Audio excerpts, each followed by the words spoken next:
Hey everyone, I am super excited about who we have sitting on our couch today. You're never gonna believe it. She's an activist, a social activist, and she teaches us all the things we need to know about the political climate right now. We get into some things today. We talk about the White House, this current administration, the Target boycott, and all things policy. You are going to love this episode. Welcome to The Ish, Tamika Mallory.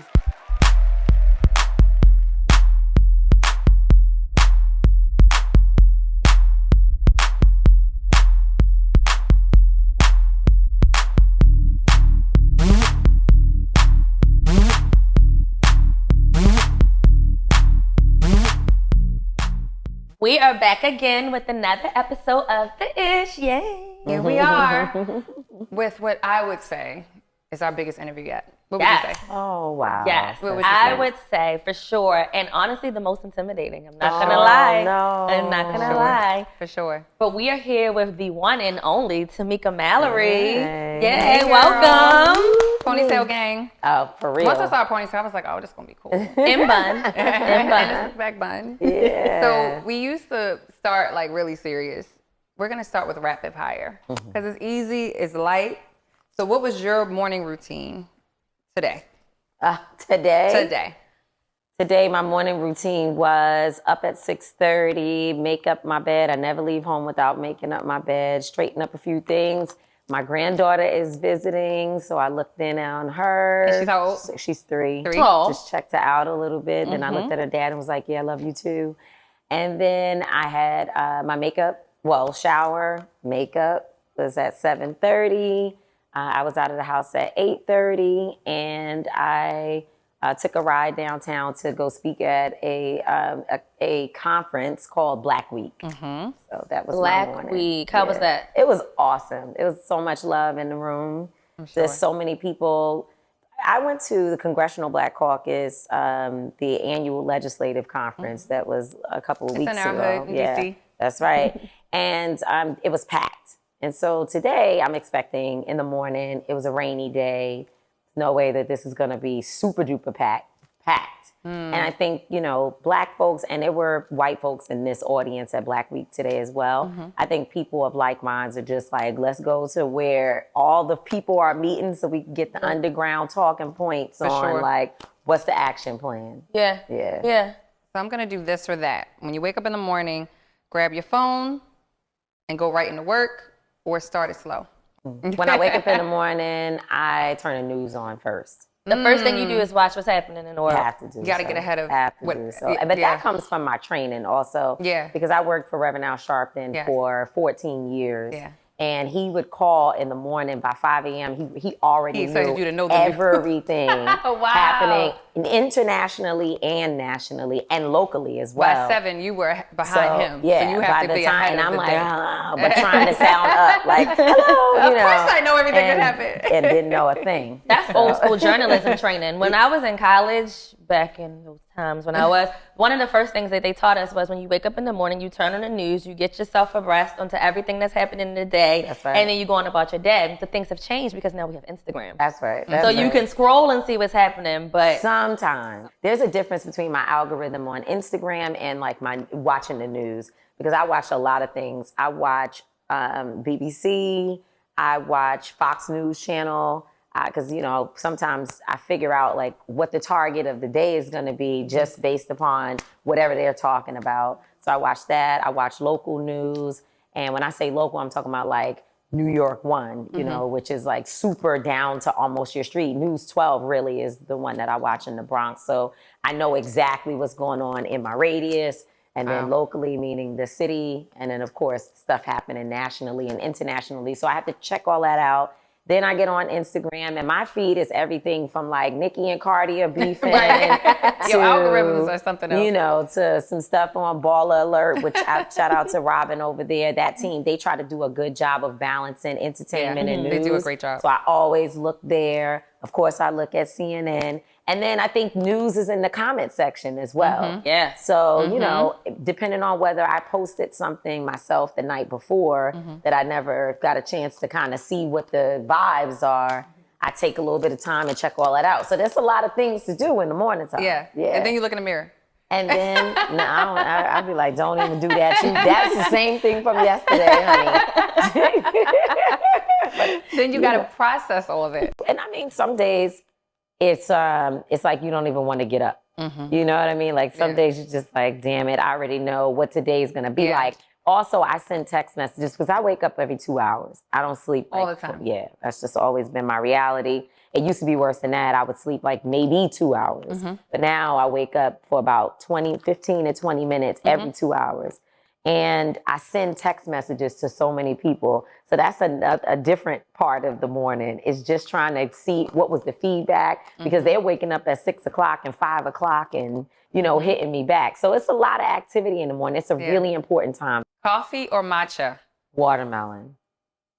Juice or the whole extra Juice? watermelon? I cut up watermelon and Every I morning. eat it. And even when it's not that sweet, I still eat watermelon. And does that give you the same effect as caffeine? No, I just like watermelon, That was trying good. my best to be kind of like healthy. So I eat watermelon, I drink water, and then I kind of get started with other things. I don't drink coffee at all.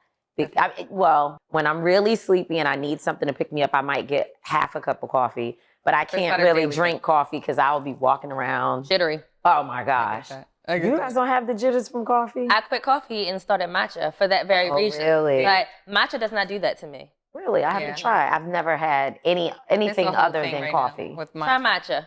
Yeah. It doesn't make you, well, it And doesn't, make me you jittery. crash. So we're team matcha in the moment. I don't know how long What's it's gonna last. in it? Is it a lot of It's sugar? a tea. It's tea. It's Oh, tea. see, I don't even know what it is. Yeah. So you can get it however. I'm still on Lipton. Well, that's better. That's better. It's like a powder Yeah. and It's like a Asian tea, Yeah. basically. and they make it And and you it's can green. pick your type of oat milk or almond milk or whatever it may You can be. do straight matcha, which is sugar-free. Milk and the tea. Okay, we'll have to talk about We're gonna this get you there. later. We'll come back. Thank We'll you. come She puts back. lavender as hers. It's a whole thing. It's a rabbit hole. Okay. We'll send you receipts. What's a New Year's resolution or goal that you started that you've given up on or you haven't been consistent with? I guess I would say that a New Year's resolution that I've kind of given up on, I never really am consistent with, is getting enough rest. Every year I say, this year I'm going to have a different schedule and I don't care what anyone says. And then I find myself picking up 3 more jobs. I get that. You know, so. Wait, I get that. That spoke to my spirit. All right. One word to describe your 18-year-old self. Oh boy, my 18-year. Well, let's see. A word to describe my 18-year-old self would be lost. That's a good one. We're going to get into that. That's honest. Yeah, I mean, I just had a baby. Yeah. It was a mess. That's a perfect transition from rapid fire, because I feel that oftentimes, in order to prep for this interview, I obviously had to study you, and I watched a bunch of your interviews, and people always ask you about what you do. And that's fine, but we also want to talk about who you are and how that led to what you do. So are you ready? Yeah. Okay. So tell us about young Tamika. What was she like? Where are you from? So I'm from Harlem. Okay. I was born and raised in New York City in Harlem, and the best place in the world is no place like Harlem, period. So I, would call myself a part of the cool, cultured kids, right? At the time, growing up in Harlem was very socially conscious. So you could be, my parents, they're very, very active. And we could be on a corner talking to like a historian this historian could be someone that travels to Africa and speaks in front of the World Council, and they speak at the United Nations. They would be these big like personalities, and still you could find them in Harlem on a corner holding court, just talking to people and, sharing books and articles and other things. And so that was my life when I was young. But we also lived in the housing projects. And so In the Bronx, right? No, we lived in the housing projects in Harlem. Oh, in Harlem. Manhattanville houses. And, so I guess for me, it's like my parents always pulled me in this direction. but we still lived in the projects. Okay. So I still got a chance to see all the good hood stuff that I loved. I was so much more attracted to I can that. imagine Harlem in the 90s and early 2000s. Oh my gosh, 80s. We were all Right. looking at that from Baltimore, but that was, like Harlem was still what Black culture was. Exactly. You know what I mean? It's like So, I lived blocks away from the Apollo. So that's like the center of everything. Yeah. And, all the fashion, all the guys, the cars, the jewelry, the whole thing, it was in Harlem. Yeah. And so while my parents weren't about any of that, they were different types of people. They were very movement oriented. Like they believed so much in social justice and in fighting in the struggle for Black lives. And they would go to the police council meetings to meet the local police officers, and they would be in the PAL meetings. I mean, they were deep. And is this ever since you remember, Deep. like very young? Ever since, always has been. Always has been. Now, they weren't like that all the time, but they became very community conscious. Yeah. And so I was in that, but I'm still walking through the hood every day. So I'm seeing the girls looking cute, hanging out with the boys. The cat and mouse game is going on. It's cool. Yeah. And kids kind of looked at me like, what's wrong with you? Like, why you can't hang out with us? And so that it was always something that I yearned for, because I didn't get a chance to taste this, but I knew all about that, So with your parents being so socially conscious and a part of the movement, I would assume that they dragged you along with them. And you got to witness. Dragged me, beat, No, this is pre, like, you can't beat your kids. Yeah. My parents weren't abusive, but, they would definitely snatch you up and be like, everybody in this house is doing this thing.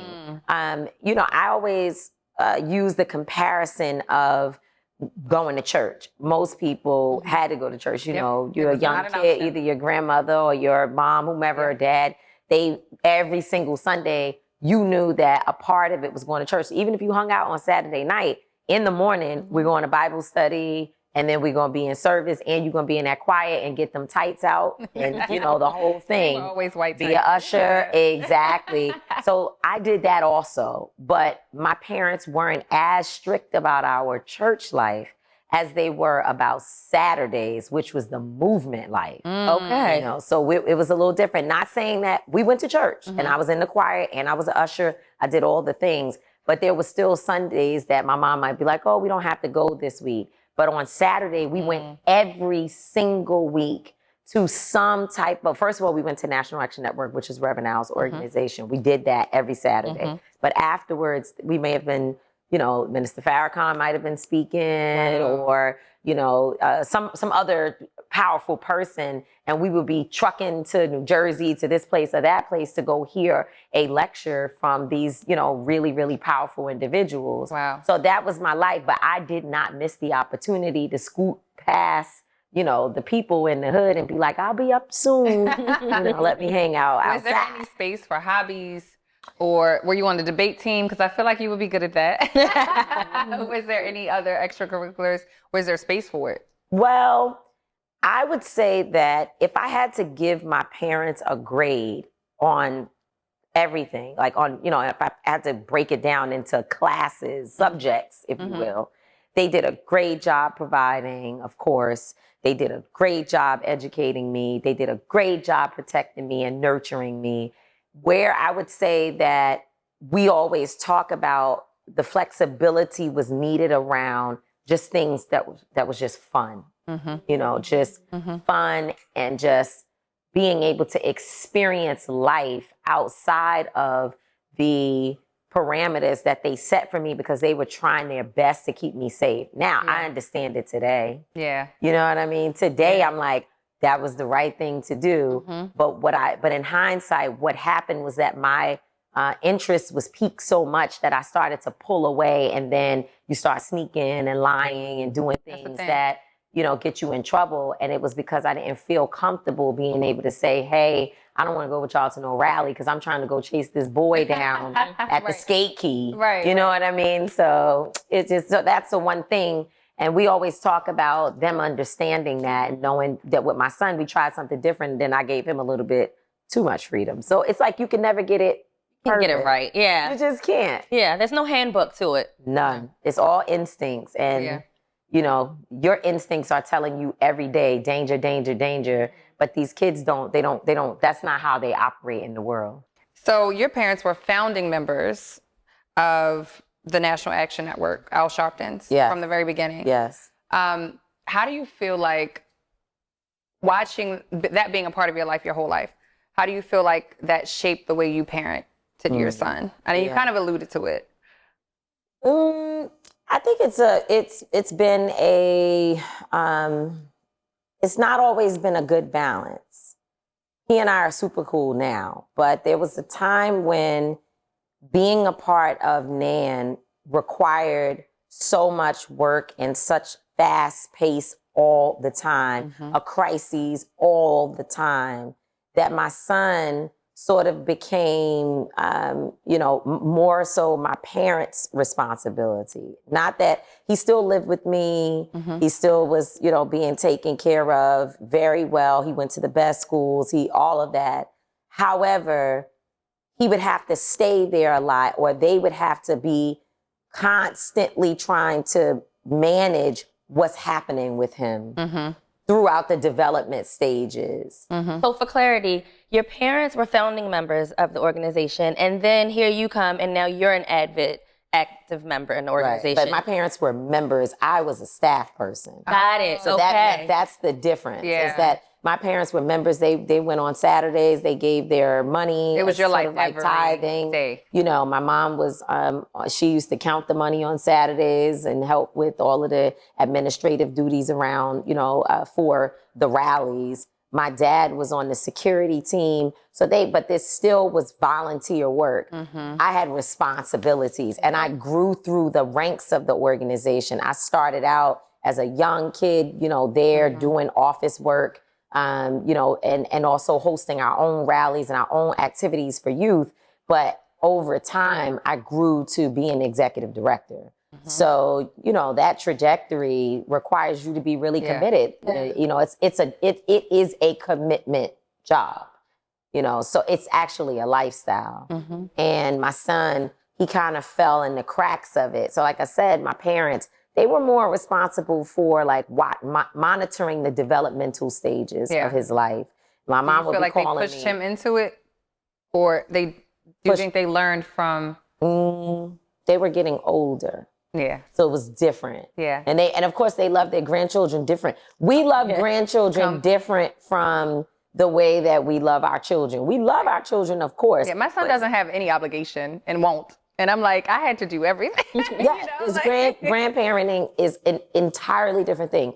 So my mom would call me and be like, this boy needs this and this, and I don't care where you are in the world. Like, you ain't that important, This needs to be taken care of, because she was his protector. And my dad was his dad because his father was deceased since he's 2. So my dad was the person who was there for him as a father figure. And so I'm very appreciative to them, because without them, God only knows what would have happened. And I probably would not have been able to pursue my dreams and my career path, because I would have been grounded to stay home with my child. I definitely wouldn't have just left him with anybody. Right. That wasn't a thing. There's a narrative that becoming a parent slows you down in your career. But I think what you're saying is that it didn't necessarily have to be that way. You found a way to be able to do both. And it was helpful that you had parents that could step in and That's right. and my assist you. sister too. My sister has always been like a second mom to my son. So there was a lot of folks around who kind of locked arms to make sure that he was good, including his father's side of the family. His aunt Chantel, she's on him, calling, checking, so he had a support system. But there is still a hole when your mother is not present and your father's deceased. For sure. So it's not like he had one parent consistently there and then one that was working. He had a father who has a traumatic story of how he left the earth. And then me, running around being everyone else's family member. So it was definitely difficult for him. I think now that he has his own child, he's like, woo, yeah, Why you ain't telling me, Mom? It's this hard, you know what I mean? With they say there comes a point in everyone's life when you finally understand what your parents mean when they say, one day you'll see. Mm-hmm. No, He's I had in that his moment. one day you'll see stage Yeah. right now, trust me. He's giving you all the grace now. Yeah. Oh, yeah. He's like, Mom. He'll come in my room with my granddaughter and say, you can watch it. You know, like, you got this right now because I need 5 minutes, just 5 minutes. And I understand. Yeah. And even how you're so busy now, I would have assumed way more busy than you were. You know, it's years funny ago. though, because I was becoming at that time. Yeah. You know, that grind is real when you are climbing the ladder and you're trying to not so much be noticed, but you want to stand out as being the best at what you do. Right, for sure. There's a lot of studying. You know, I'm out here speaking. I had to read books and, you know, and then I went to college in the midst of all of this. You went to college in the middle of... this, my boss at the time was running for president, Reverend Sharpton. Yeah. So I'm like, I have all this going on. So yeah, I'm busy now because I have several businesses and ventures. We have the podcast and, you know, a lot of things going on. But I don't know that there is that big of a difference between trying to become and then maintaining what you've built. It's very much so, it's very similar to me because you're constantly having to work to either reinvent and or maintain. Yeah. So it's been, I don't know. I mean, I'll say this, the responsibility is different. Yeah. Right? Because at that time I was working for other people, Now it's you know, your- and you your can brand, make mistakes, your but now the mistake can cost you a lot. Yeah, you know? that's true. You've been described as one of the most powerful voices in America right now. At what point did you realize that your voice was actually being heard and would be used as something that could shift the culture? Well, you know, I think I realized that my voice intimidated people, you know, when I was much younger. First of all, you know, you have to think about my life as a calling and not just a job, right? So if you have a calling on you, there are signs of it when you're very young.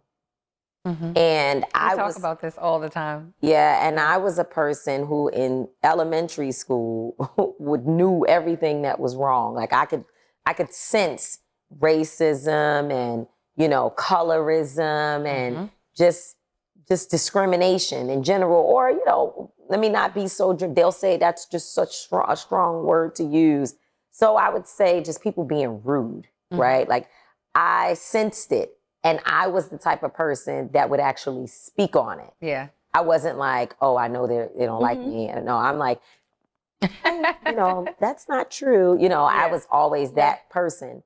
And it created an environment that isolated me from a very young age.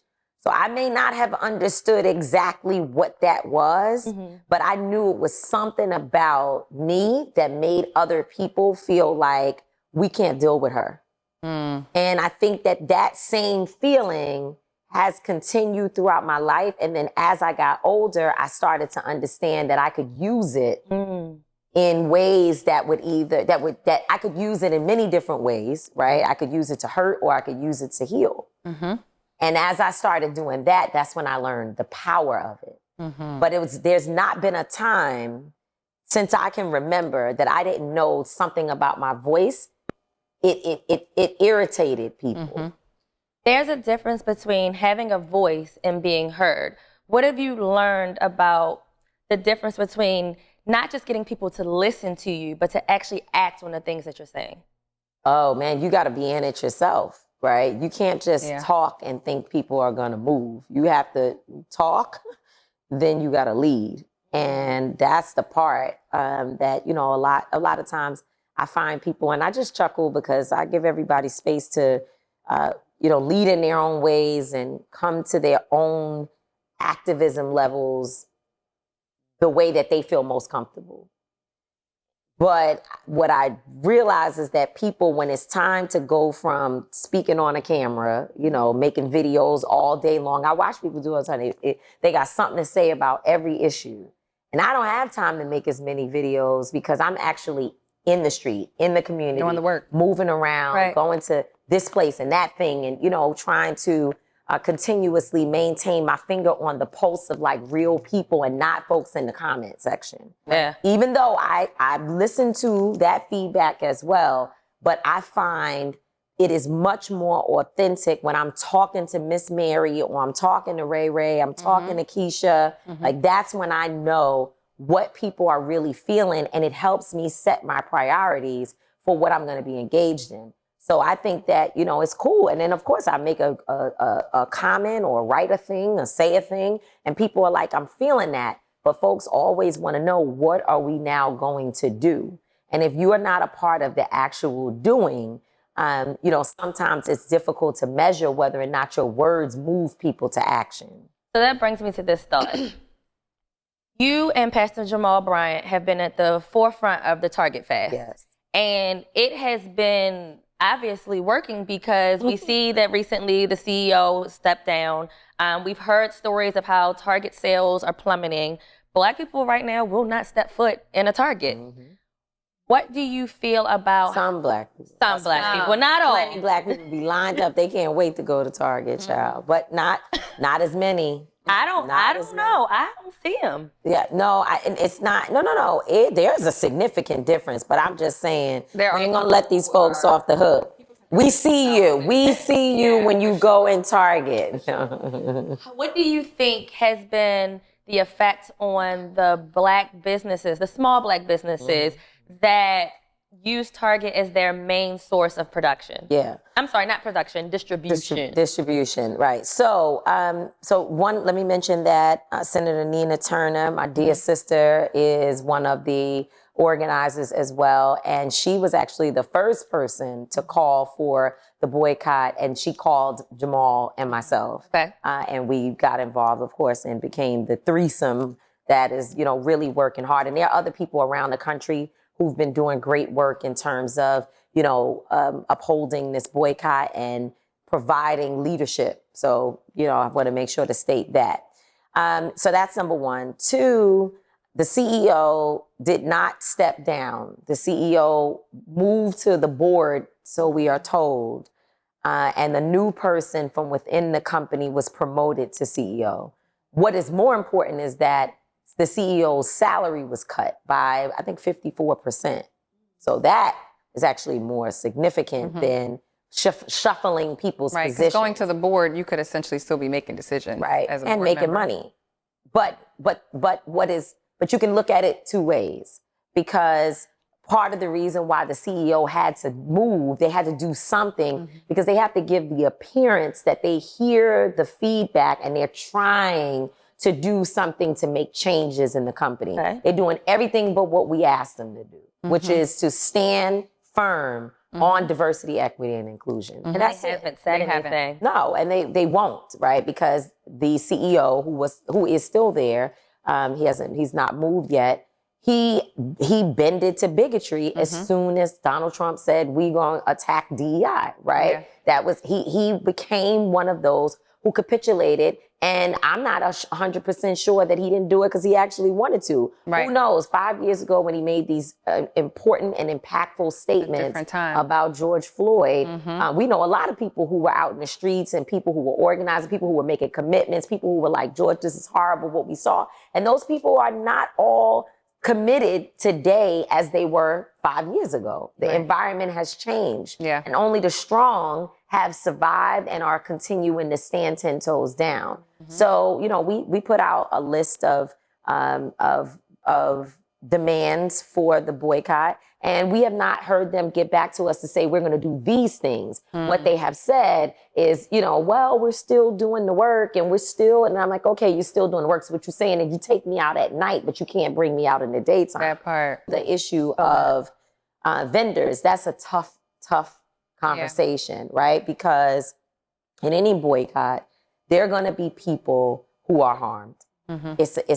Unfortunately, it's a sacrificial life, right? This world, we all make sacrifices every day. I tell people all the time that, I take a position in life in terms of being someone who is considered a leader in the social justice space. I make great sacrifices. I don't make as much money as other people. I can't go disappear into the world. It's unfortunate. Now I choose this life. And these vendors, people who are big businesses that are important to our community, they did not choose the position that they have been placed in by Target. And I think that's important, is for us to acknowledge who did this. Right. Target did this because Target was supposed to be their partner. Yeah. They were in a business agreement with Target. Now, if the two of you are in a business agreement here doing this podcast, and y'all think y'all come in to sit down and have an interview, and you decide that you're going to announce your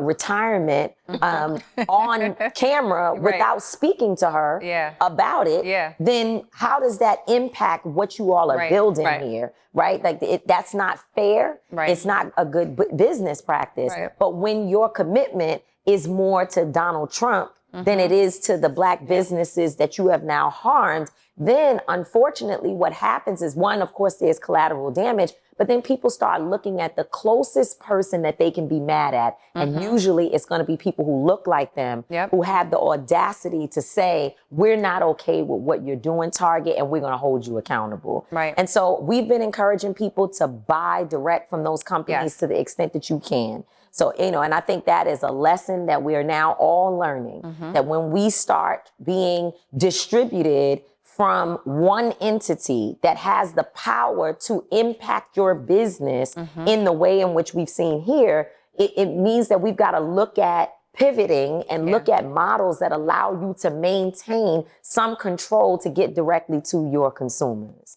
Right? I never forget that Harry Belafonte told me one day that Paul... Wait, sorry, rewind it back.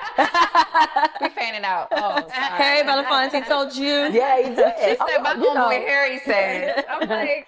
I thank God bless and God rest his soul. But Harry Belafonte was very, very hands-on with a lot of activists and organizers around the world.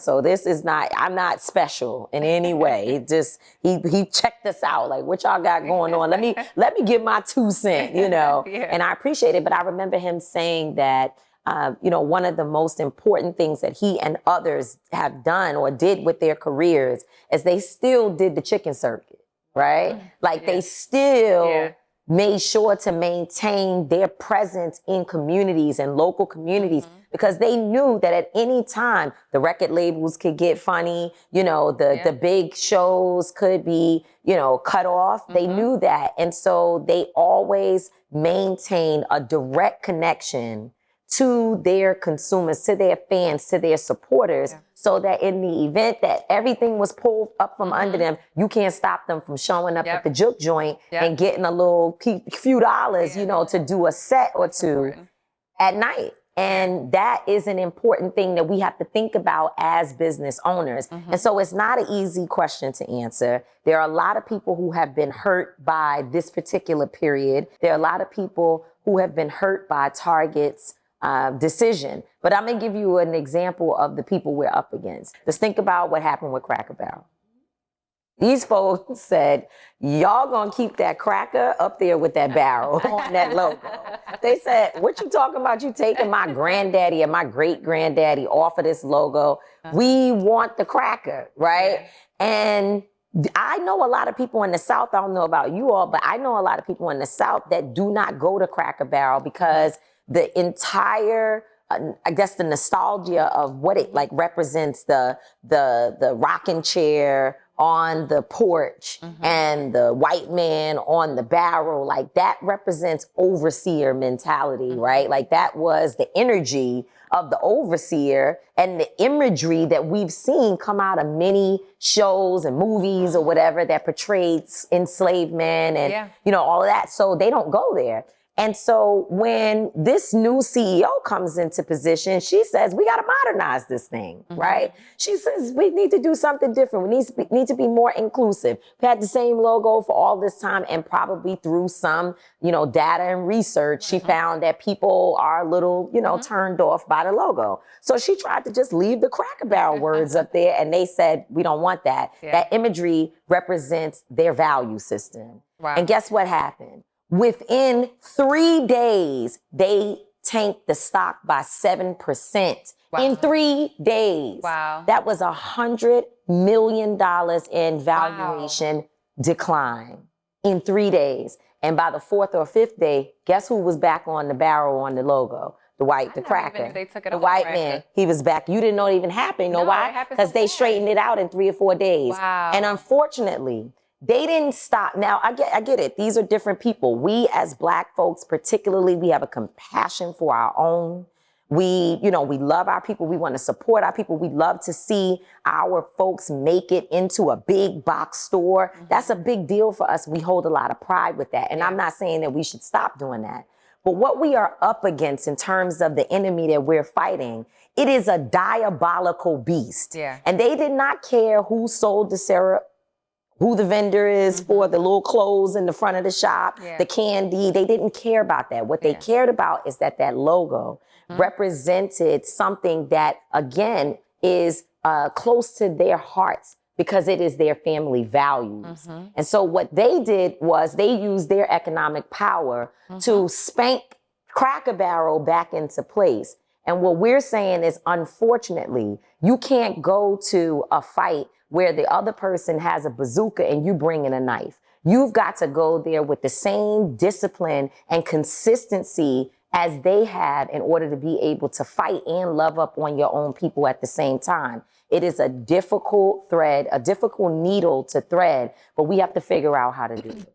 Do you think, even though unfortunately Target didn't do what they were supposed to do you think other corporations looked at that or are looking at that and have pivoted? I don't know about pivoting because many companies jumped on the bandwagon immediately of the anti-DEI movement. But I would say that there are several companies who have stayed committed to their diversity, equity, and inclusion efforts by name. Target wants to tell you that we still believe in diversity and we're still going to do it. We're still going to do the work. We just can't take you out in the daytime. We got to sneak you a little bit at night. We'll pay your mortgage, we're going to make sure you feel nice and rub you down and give you a good time. But you can't come with me to the ball where the world can see you because I need to be able to go into the room with the bigots and still appear to be down with them. And we're saying that game is not a game that we're going to allow you to play in our faces. Disney recently just tried to cancel Jimmy Kimmel. Yeah, that didn't work out. That didn't work out very well at all. What is your perspective of what this administration is doing and how it appears as though they're trying to remove or revoke freedom of speech? First of all, I just want to say for the record, I've already mentioned these people are diabolical, but we need to underscore that this is some really serious stuff that's happening in this country. Yeah. It's not a joke.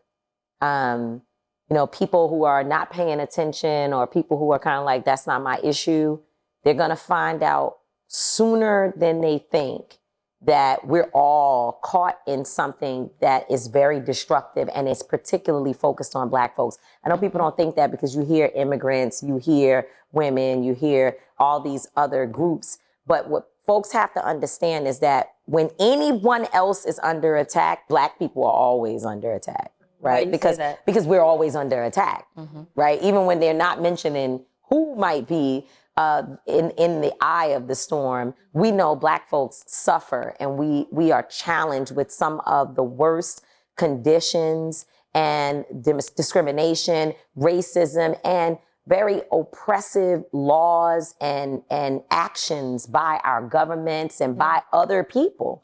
Just regular folks walking down the street think that they could tell you can't park in this space.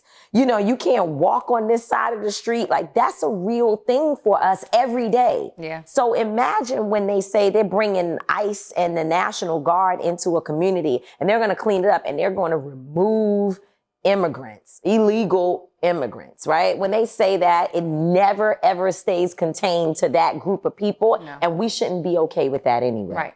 We should never be okay with seeing people be disappeared off of our streets, with folks that have masks on with no warrant and no identification, because if they can do it to them, they can do it to you. And guess what? They ran up in the building in Chicago and zip-tied children that were barely dressed. And some would say, well, maybe that was a mistake. No, it's not a mistake. It's that what happens over there always happens over here. So that's one thing that we have to keep at the center of the table as, whoa, all this stuff is happening. This impacts us. So Jimmy Kimmel is a white man who's very rich, who's going to be fine.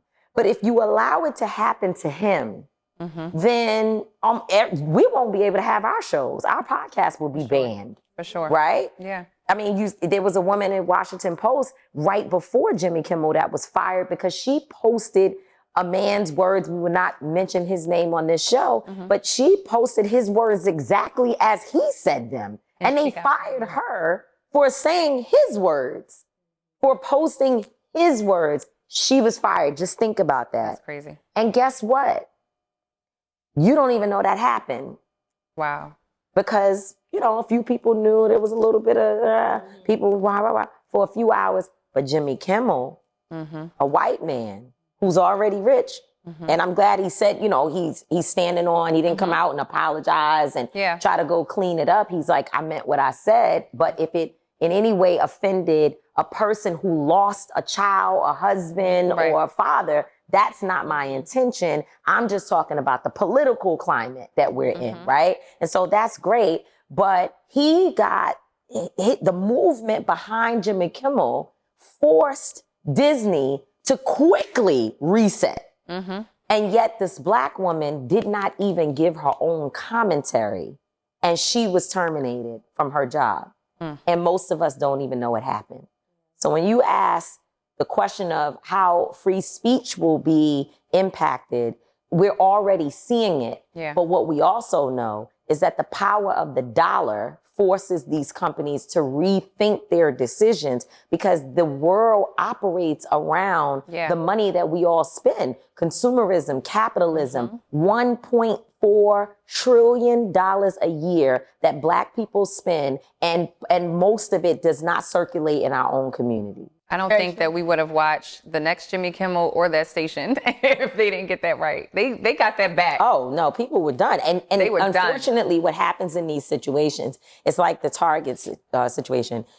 There are folks who have figured out how to get whatever they need. They're never going back to Target. They're just not. It doesn't matter what you say. You could say boycott is called off. Everything is great. And they're just not going to go back because the brand has been damaged. And they did that to themselves. They have their CEO and whomever else was involved in those decisions to thank.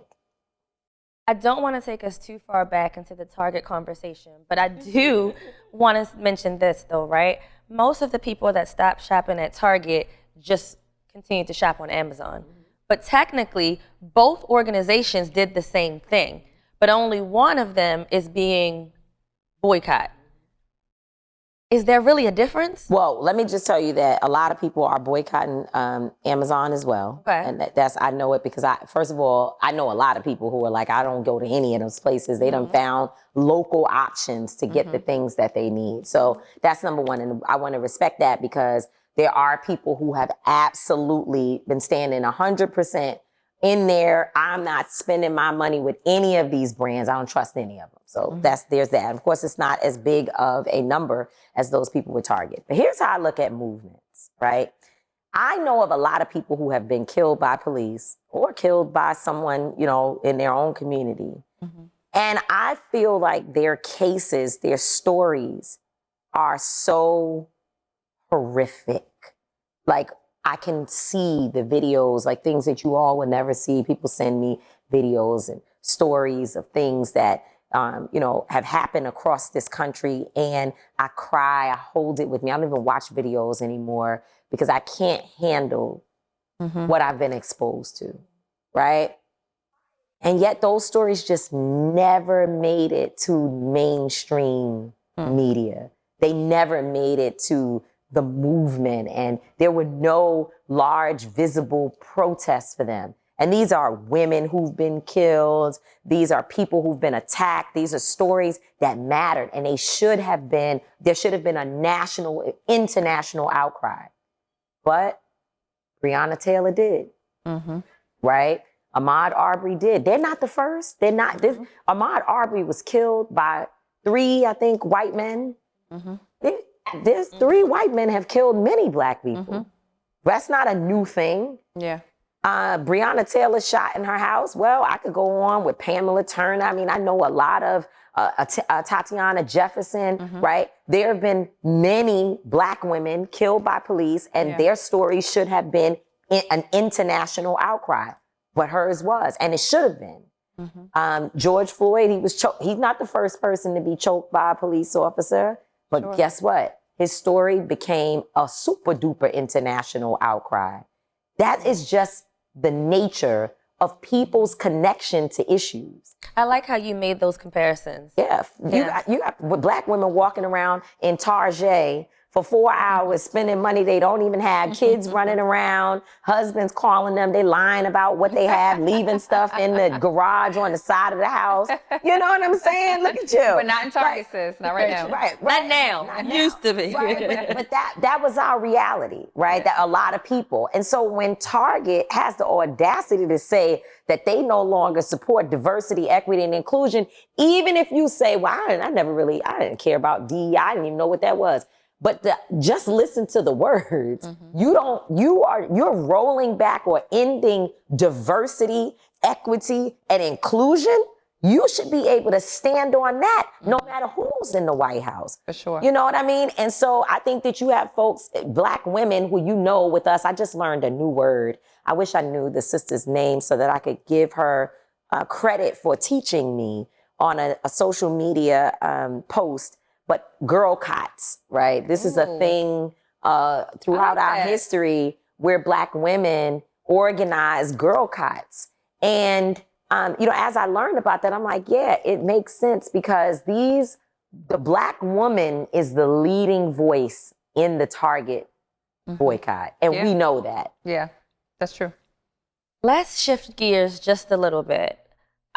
Lately, we've been hearing a lot about the redistricting happening in Texas and what that means for the Black vote. Oof.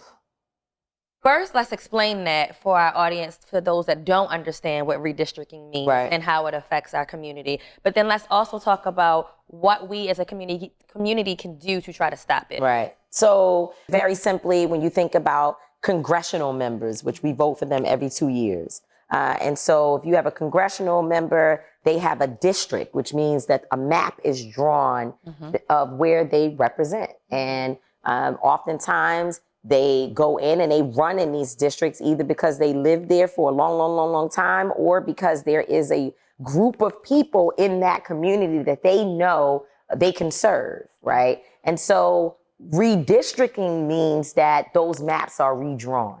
And when those maps are redrawn, oftentimes, most times, and both Democrats and Republicans do this. So this is not something that is limited to or exclusive to one party. But when those maps are redrawn, sometimes they're redrawn, just because of the nature of the amount of growth in a community. But oftentimes it's politically motivated, meaning that people in power are trying to shift it so that they can shift and maintain power, right? And so the Republicans decided that, first of all, let's go backwards. They know they're not getting ready to win midterm elections. They can't win it without stealing. Because at this point, all of the crazy stuff that's happening around this nation, there are people who are like, what day is the voting? Right. And where do I go? And do I need to register again to make sure that when I get there, I can cast my vote? Because I'm tired of these folks, right? So there are people out here who are ready and they know that. So the only way that they can maintain power in this moment is to shift the maps. So when they shift the maps, they change the communities to, again, as I said, most people who run, either they live there and or they know that I can represent this group of people because I resonate with them. They resonate with me. I care about their issues. I'm sort of like an expert in this community's concerns and the things that they have going on here. So when you shift that and you start to shake it up, if you will, and move people in and out of a district, you change the dynamics of whether or not that congressional member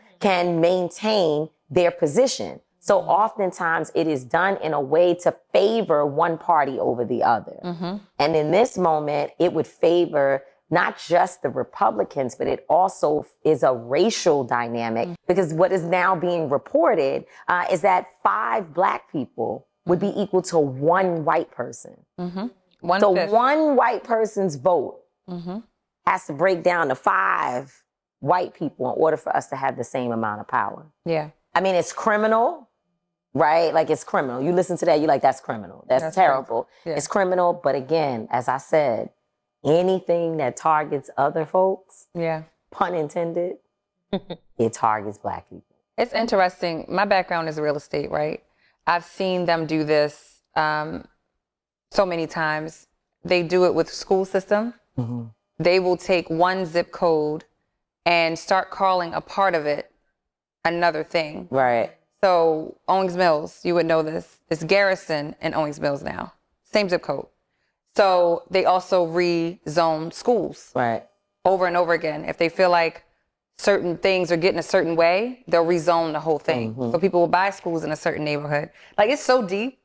I mean, I look at it from a real estate perspective, but it's so deep how they really get like it's creative. It's funny business. To control things. And you won't know unless it's something that you're paying attention to or something that affects you directly. That's right. But it happens all the time. It's dangerous. All the time. And by the way, in the Texas redistricting plan, several people that like Congressman Al Taylor, this is the man who was on the floor. You remember a couple of months ago, there was an older man who went to the floor exactly. So, right.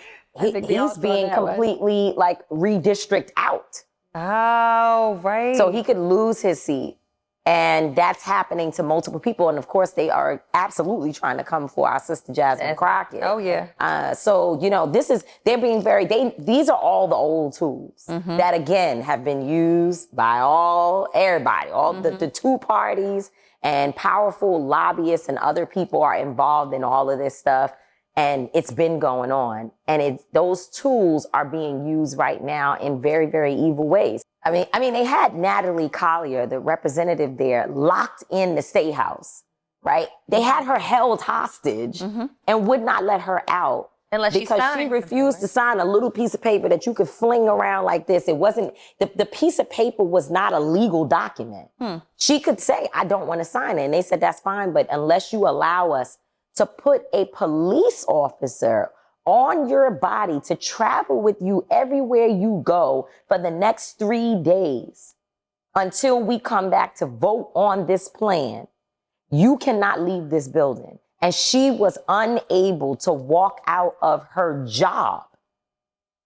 So when I say it's serious, that's serious. I want people to really sit back and think, all the other stuff that's happening in the world, we need our entertainment. We like our gossip news. We like all of that. And we should have it. We should have fun. We should have drinks. We should have brunch. We should have tea. We should do all that because we deserve joy and we deserve togetherness and camaraderie and all of that.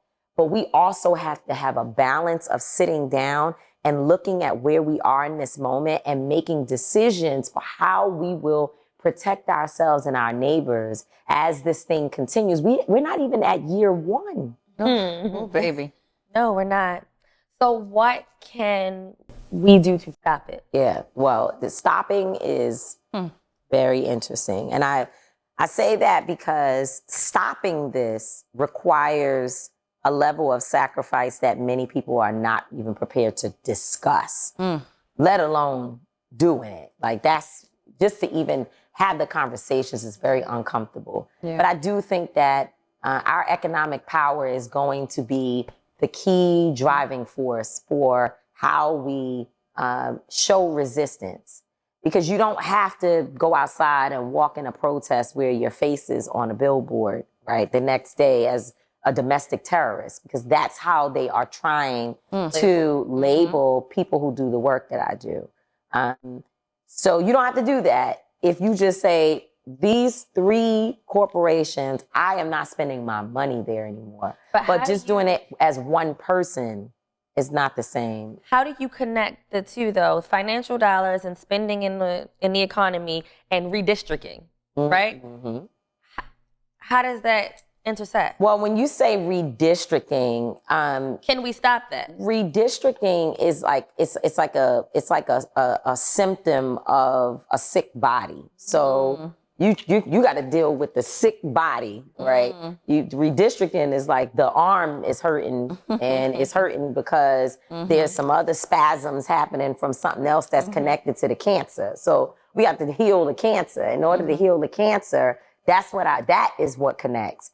That we know there are about 7 families that own the major corporations where you buy every damn thing from them, right? Everything. You consume the things you watch, the things you eat, the things that you buy, your essentials, they're tied into all of that stuff because they have conglomerates, right?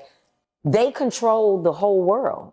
Yeah. They are the ones who, when they're upset, and their lobbyists are starting to call the White House and congressperson this one and that one, and they're saying, hey, I'm gonna have to figure out something different. I can't give you, $250 million next year because, we're not seeing the same money from these folks. The blacks are mad and we need the blacks' money. So what are we gonna do?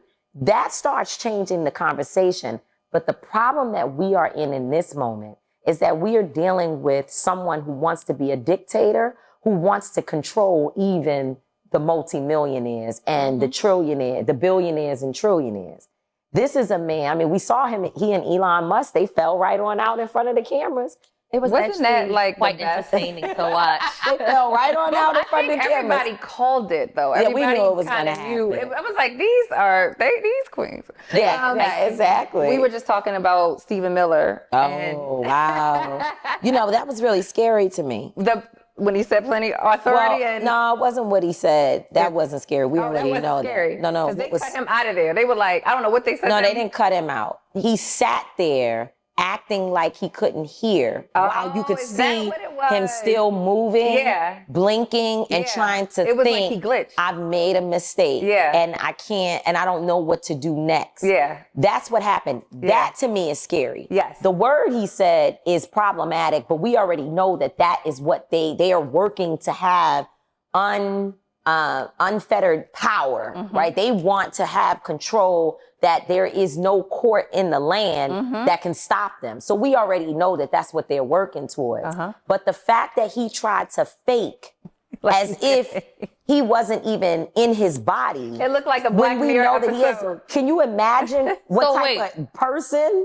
For people that haven't you seen the clip, you tell us what we're talking about, so that you guys can continue without the viewers being lost. So Stephen Miller is on TV, and he is, by the way, Stephen Miller is a very, very interesting cat. If you ever, just look at him. And he's Trump's chief of staff. He's Trump's chief of staff, and he is the mastermind behind much of what you see, the ICE agents and, a lot of terrible things that's happening with this administration. And so he's doing an interview, which, by the way, in the past, he was not the guy who did a lot of talking. I never saw him. And now recently. He's doing a lot of talking. Agreed. Because there are probably people who work there who's supposed to be doing the talking who's like, I ain't saying that shit. Right. You know what I mean? Like, I can't go out there and say, you're crazy. My kids, when I get home, they like, what are you talking about? He ain't doing it. So anyway, he's on TV and he's, speaking about plenary powers, which ultimately means that they have unfettered, unchecked power. They can do anything that they want to do, that he doesn't have to listen to the courts, the Supreme Court or any other court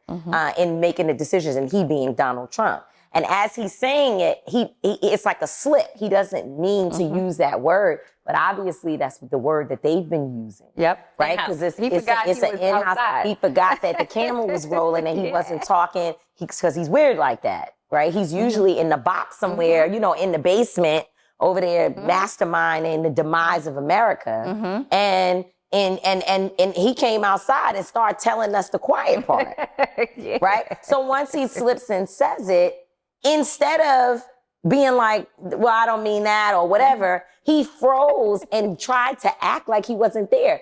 Do you understand what I'm saying? Like he was blinking and you could see him like moving a little bit. I swear, he glitched. Okay, but I just want to make sure that we understand this is a person who faked as if he was not in his body for a moment.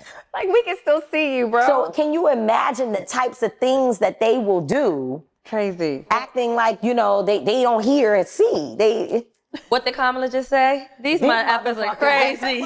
I'm so glad she said that. They crazy. She said They that. really are crazy. He showed you that he is not mentally well. Yeah.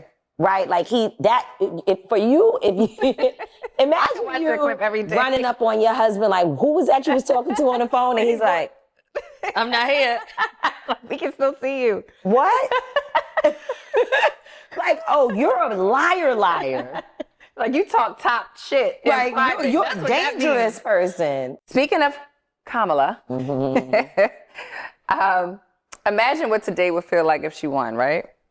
Do you feel like the community showed up for her the way we should have? Well, black folks did. I mean, Black women specifically. 92% of black women and 84%, I think, of black men. We did the best of anybody. I don't know why folks even talking to us about what happened. Yeah. Because we showed our commitment to to another black woman and also to our own future. So I'm very confident. Do I feel concerned about many of the people who split off, and definitely black men who are clearly susceptible to propaganda? Absolutely. There's work that we have to do there. But we're nothing in comparison to white men who probably voted at the same damn rate the opposite way as black women, right? Yeah. So, and I don't know the numbers because I don't study them. I study white women real good. And I know that they still have a 50-50 split. Really? So, yeah. Now? They still, white, some of them be lying. They be saying they with us and they do not do it when they walk into those polls. That's just something happened. I know something went very left. Yeah, they lie. Yeah. And so, do I think people we showed up? The question, though, that you asked that I think is even more important is what would things look like? It still would be hell. Yeah. Right? Let's not sell people the dream that Kamala would have been president and we would have been singing, and breakdancing. Yeah. Still would be hell. We probably would still be dealing with costs that are too high. And I'm sure she would be doing everything in her power to try to address it and bring those costs down. But nevertheless, it takes time to be able to, one, realize the policies of the president before you. So much of what we experienced during the Biden administration is the remnants, or was the remnants of a Trump administration. And that is the same. And unfortunately, people don't know that. So whatever good we see out of the Trump administration now, some of it will be attributed to work that Biden-Harris did when they were in the White House. And so that's one thing. So she would have still been only a few months into trying to figure out how to address some of these issues. And white supremacy is what it is. The woman is telling you in her book, 107 Days, that I just started reading, she's starting off the back telling you, these people, they screwed me. They mistreated me, and she's just telling you the truth about what happened in her life and what she experienced. And so you think they weren't going to try to undermine her? Some of the same people from the Biden administration would have still been on her team, and she would have still had to deal with how to fight through that. Right. So there would have been plenty of things that black people would have been sitting around saying, see what I'm talking about? It's been X amount of months and I'm still going to the grocery store and it's still high. Right. We know that. Yeah. We know that the inequities in healthcare, in education, in food, and so, all these important areas, banking, we deal with inequities that would not have been solved by one person becoming president. Right. But what is happening in this moment is that new problems are being created. Yeah.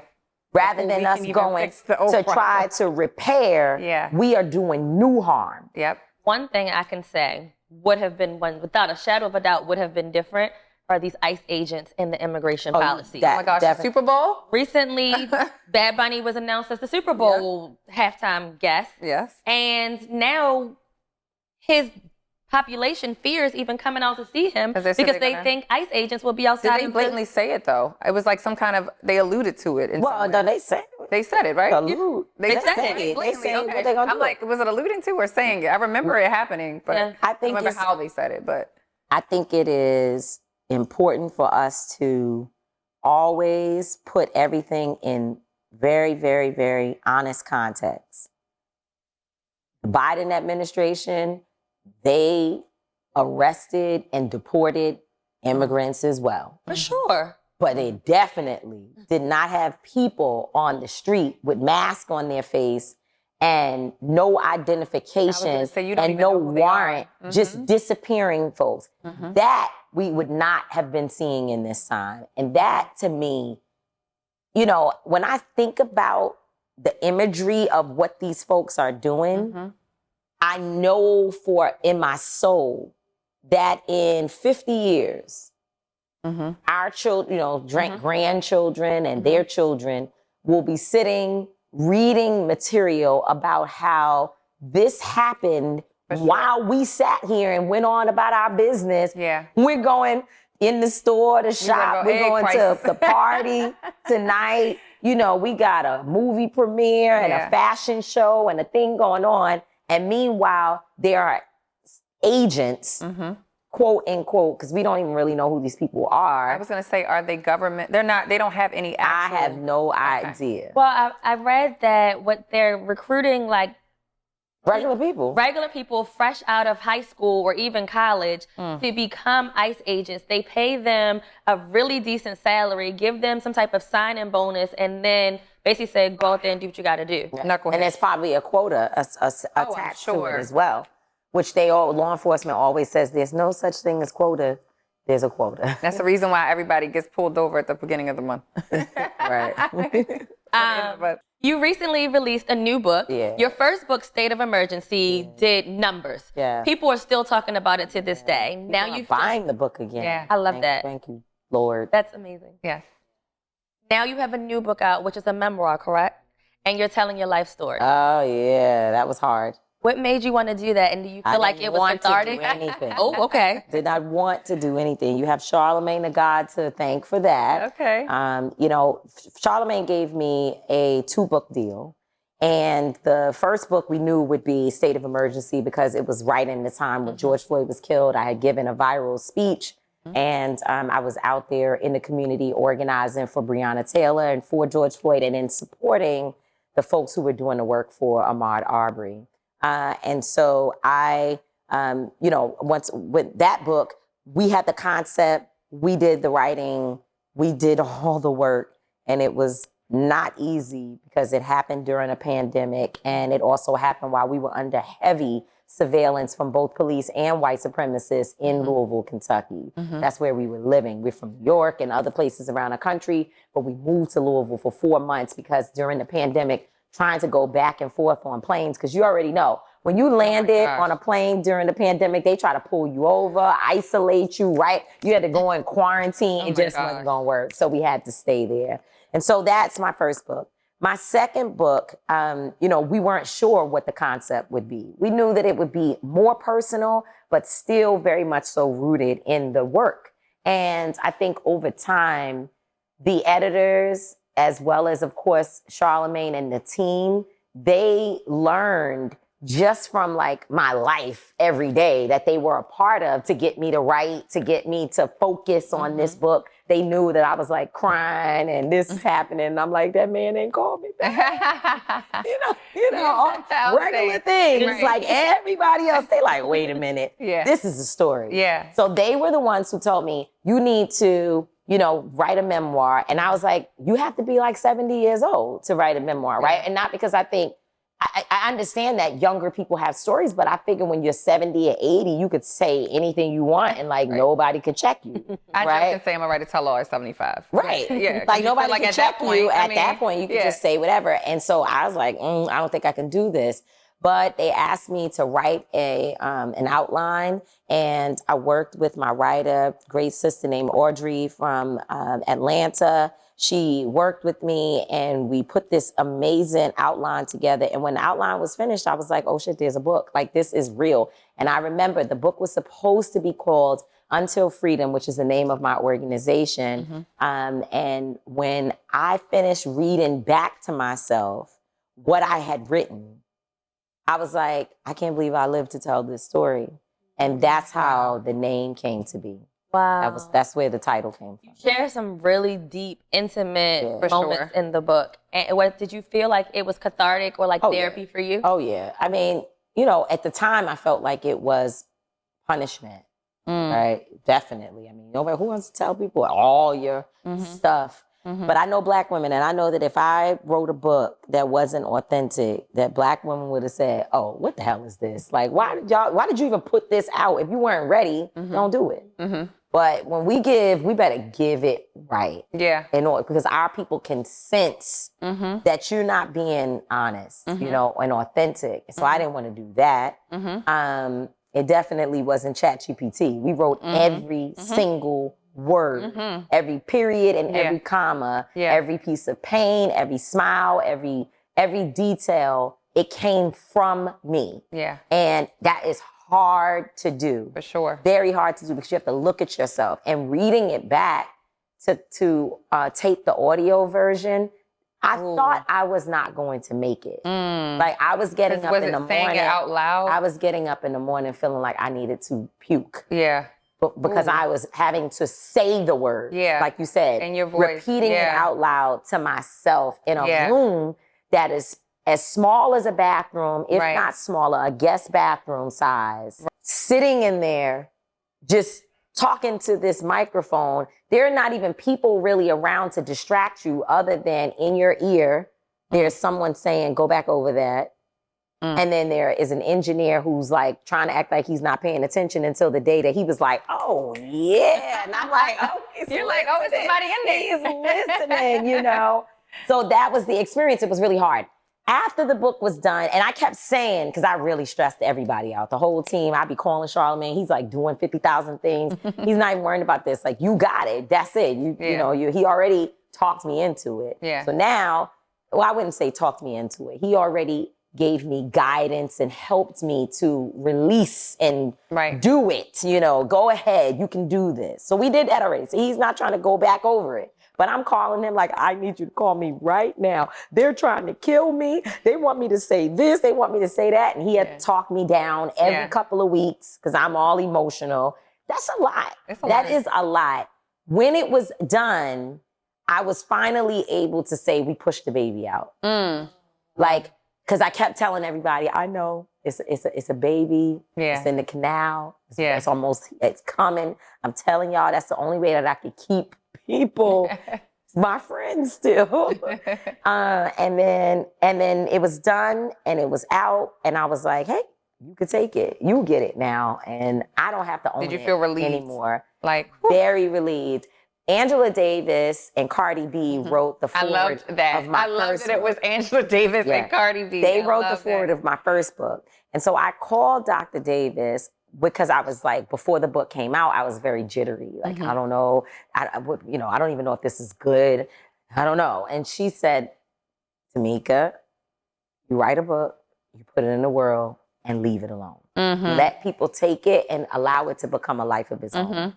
And so I referred to that when I started getting that same anxious feeling around my memoir, that I wrote it, I got to put it out in the world and let it go. And I'm going to tell you, the calls, the letters, the DMs, the, whispers of people who have experienced many things that's in my memoir. And they are just so grateful that I was willing to tell my story so that they can see themselves. And that to me makes it all worth it.